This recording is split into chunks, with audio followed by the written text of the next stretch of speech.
Hello, algebra students. Mr. Lawrence here, and this is a little recap of what we've done the past couple of days. We're going to find zeros, and we're going to find the vertex of 4 different equations. So, remember that, first of all, to find the number of zeros, we use the discriminant, the b squared minus 4ac part of the quadratic formula, right? Okay, so first I'm going to identify a, b, and c. A, b, and c. All right, well, A is 1, B is 7, and C is 12. So to find how many zeros there are going to be, or how many solutions, or x-intercepts, I'm going to use b squared. Well, I need 7, but I'm going to use parentheses. I always use parentheses when I substitute in. I tell some of you that 100 times, and you still don't do it. There's nothing I can do. If you won't take my advice, there's nothing I can do. 49, and then 4 times 1 times 12 is going to be 48. It's going to be a negative. And so my discriminant is 1. It's a positive number. That implies that there are 2 x-intercepts, or 2 zeros, or 2 solutions. Okay? Well, since there are 2, I'm going to go find them. How am I going to find them? I'm going to use the quadratic formula. X equals negative of b plus or minus the square root of b squared minus 4ac all over 2a. So I'm going to figure out what those zeros are. So I'm going to go x equals, now b is 7, so the negative of b is negative 7, plus or minus. Now I'm not going to redo the discriminant. I found out that it was 1, so I'm going to put 1 there. And then that's going to be over 2 times a, which is also 1.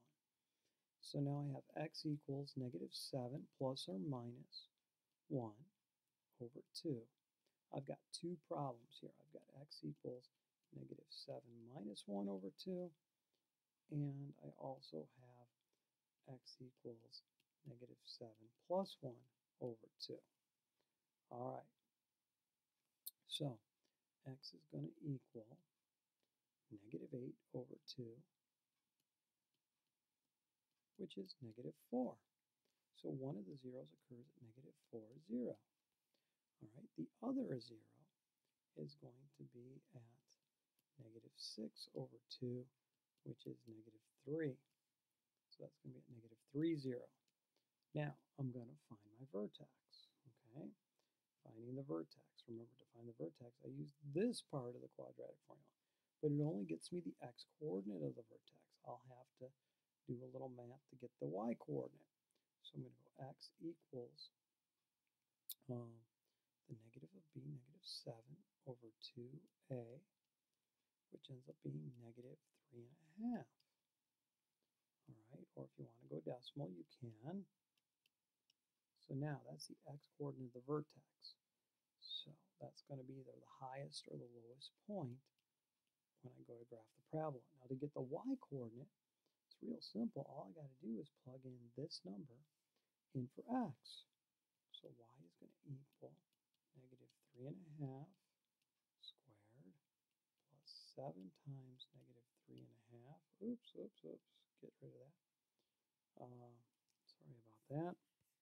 Hold on 1 second.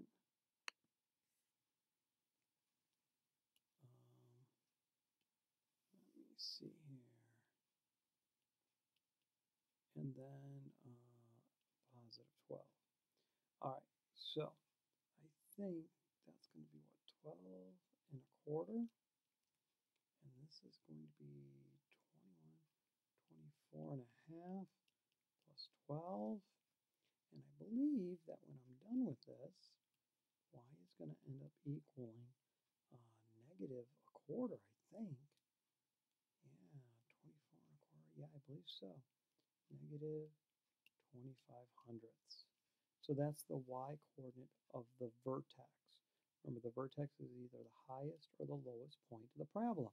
We'll get to graphing them soon. You got to be good at doing these parts, otherwise you can't do the graphing part. The graphing part becomes impossible. All right, let's try another one here. So, in fact, why don't you pause the video and you try this one all on your own, number 2. Okay, hopefully you've tried this problem on your own. Here comes my solution. First, I'm going to do A, B, C. That's going to be easy as 1, 1, negative 20. All right, and so let me see, where am I here? I'm trying to determine how many zeros there are, how many x-intercepts. So I'll use my discriminant. So I'll do b squared minus 4ac. That's going to be 1 plus 80, because a negative 4 times 1 times a negative 20 is going to be a positive, right? And so my discriminant is 81, which means there are 2 x-intercepts. Yeah, 2 zeros, 2 x-intercepts. All right, so let's go find them.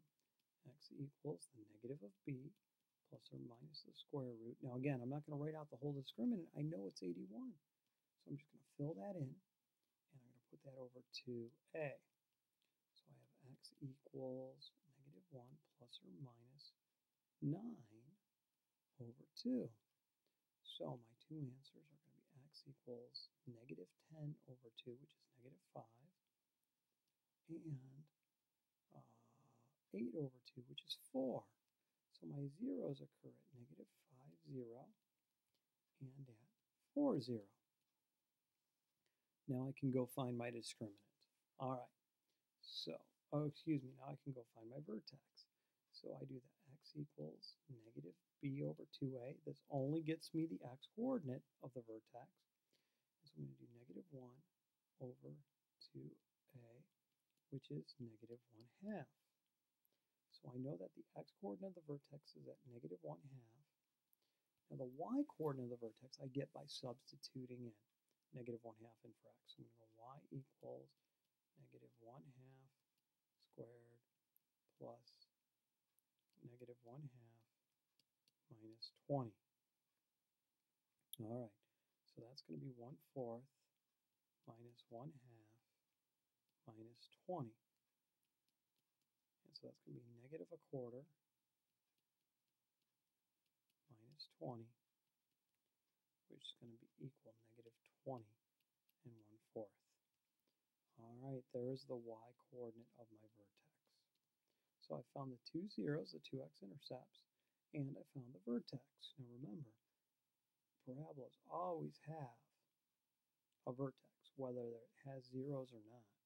Always going to have a vertex, okay? Just because you come up with no solution for the vertex or for the zeros doesn't mean you can't graph it. You absolutely can graph it, just means it won't cross the x-axis. Oh dear, hold on a second. I'm having a little trouble here. Technical difficulties. All right, I need that to move up just a smidgen. There we go. All right, another one. Why don't you try it on your own? Pause the video. Okay, here comes my solution. If you haven't tried it yet, then please pause and try it. A equals 5, b equals 7, and c equals negative 1. Go looking for the discriminant. So we're going to do b squared, which is 7 squared, minus 4ac. And then let's see here, we're going to get 49 plus 20, which will be 69. That implies that there are 2 x-intercepts or 2 zeros. Let's go find them. Now this one won't be as pretty. This one's going to come out to be irrational, so I'll get some decimal approximations. So x is going to equal the negative of b plus or minus the square root of b squared minus 4ac. Oh, why am I writing all that in? Silly Mr. Lawrence. I know what the discriminant equals. It equals 69. That's what I figured out. Why do it all again? 69 over 2a, which would be 10, right? I'm just going to change that to a 10. All right, now here's how I'm going to do this on the graphing calculator, okay? This is really important. Watch closely so that you do it right. Get my calculator up here. All right, I'm going to clear all that out. Okay, so let's see if I can get it. There we go. All right, in parentheses, I'm going to have, well, I can't see both at the same time. I'm going to have parentheses negative 7 plus the square root of 69, and I'll close that, and then I'm going to divide. I believe 2a was 10. And so my first answer will be about 13 hundredths. 0.13, about 13 hundredths. Now to get the other answer, I can do the second enter and just change that plus to a, oh, I moved too far, to a minus. This could be the other answer, and so it'll be negative 1 and 53 hundredths. So 0.13 and negative 1.53. So let me see if I can write those down real quick before I lose them from short-term memory. So we're going to have negative 13 hundredths, 0, and the other one will be at negative 5, 13 hundredths, 0. I think that's what I said, right? Yep, no, negative 1 and 53 hundredths. There, I got them backwards there. Sorry about that. So let me change that. All right, so it'll be a negative 1, 53 hundredths. There are my zeros. Now let's go find the vertex. So I'm going to do x equals the negative of b over 2a, which is 10. That's the x-coordinate of the vertex. And so now I got to go find the y-coordinate. I'll go y equals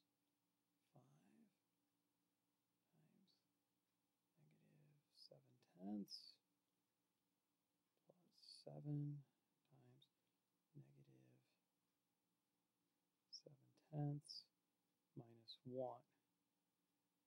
So it's going to be 5 times 49 hundredths minus 4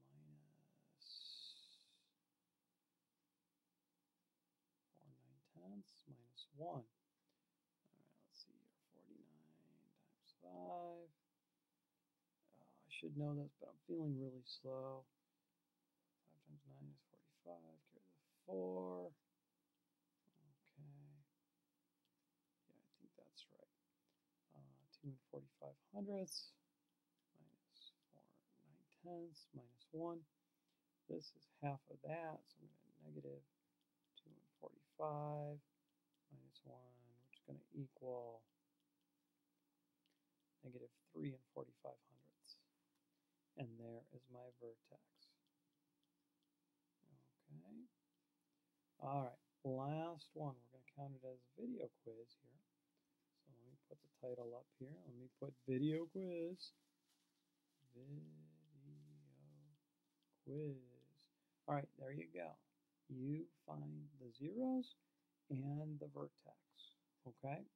Mr. Laurence signing off. Have a good night, everybody.